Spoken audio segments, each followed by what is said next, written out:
আল্লাহর সাথে আমাদের সম্পর্ক নষ্ট হয়ে গেছে। আমাদের নামাজ, আমাদের রোজা, আমাদের হজ, আমাদের যাকাত, আমাদের জিহাদ সবকিছুকে আমরা পরিত্যাগ করেছি এই দুনিয়ার লোভ লালসার কারণে। 2 দিনের এই দুনিয়ার পিছে পড়ে আমরা সে আখিরাতকে ভুলে গিয়েছি। আমাদের আমাদের আল্লাহ ভীরুতা সব নষ্ট হয়ে গিয়েছে দুনিয়ার লোভ লালসায় পড়ে। আমরা কোরআন হাদিস থেকে পিছিয়ে গিয়েছি। আমরা কোরআনকে ভুলে গিয়েছি, আল্লাহ রাসূলের সুন্নতকে ভুলে গিয়েছি। অথচ আল্লাহ রাসূল সাল্লাল্লাহু আলাইহি সাল্লাম বলেছেন, আমি চলে যাব কিন্তু আমি তোমাদের নিকট 2টা জিনিসকে রেখে যাচ্ছি। 1, আল্লাহ তাআলার কোরআন যা আমার উপর নাজিল হয়েছে। 2, আমার সুন্নাহ।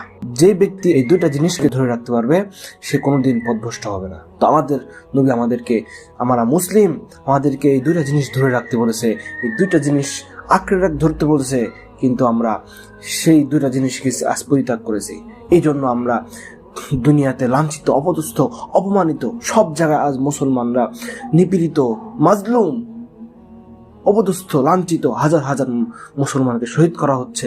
ফিলিস্তিন, সুদান, ভারত, কাশ্মীর, আজ মুসলমানরা অপদস্থ, অপমানিত, লাঞ্ছিত। তাই হে প্রিয় দোস্ত বুজুর্গ, আমাদেরকে আল্লাহ, কোরআন এবং তার রাসূলের সুন্নতকে, এই 2টা জিনিসকে সর্বদা আঁকড়ে ধরতে হবে। যদি আমরা এই 2টা জিনিসকে আঁকড়ে ধরতে পারি তাহলে আমরা উভয় জাহানেই সফলকাম হব ইনশাআল্লাহ। কোথাও লাঞ্ছিত হওয়া লাগবে না, কোথাও অপদস্থ হওয়া লাগবে না, কোথাও মাজলুম হওয়া লাগবে না।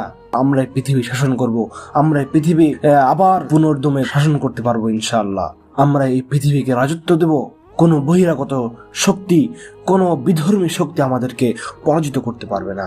সর্বদা আমরা এই ন্যায়ের উপর অটল থাকতে যদি পারি তাহলে সর্বদা আল্লাহ তাআলা আমাদেরকে বিজয় দান করবেন ইনশাআল্লাহ। আজ ফিলিস্তিনে হাজার হাজার মুসলমান নারী ও শিশু, যুবককে হত্যা করা হচ্ছে, নিপীড়িত করা হচ্ছে।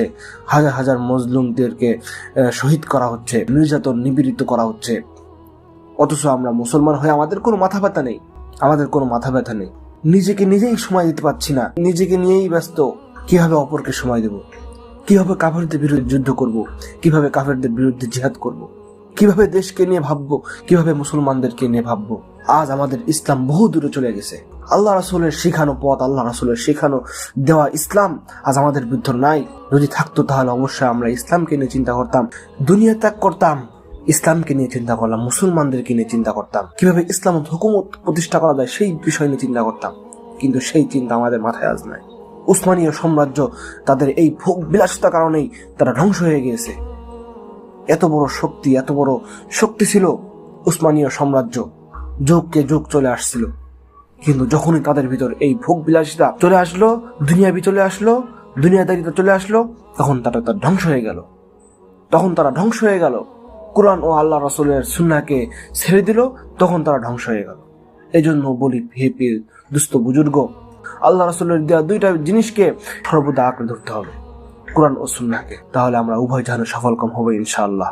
আল্লাহ তাআলা সবাইকে মানার তৌফিক দান করুক।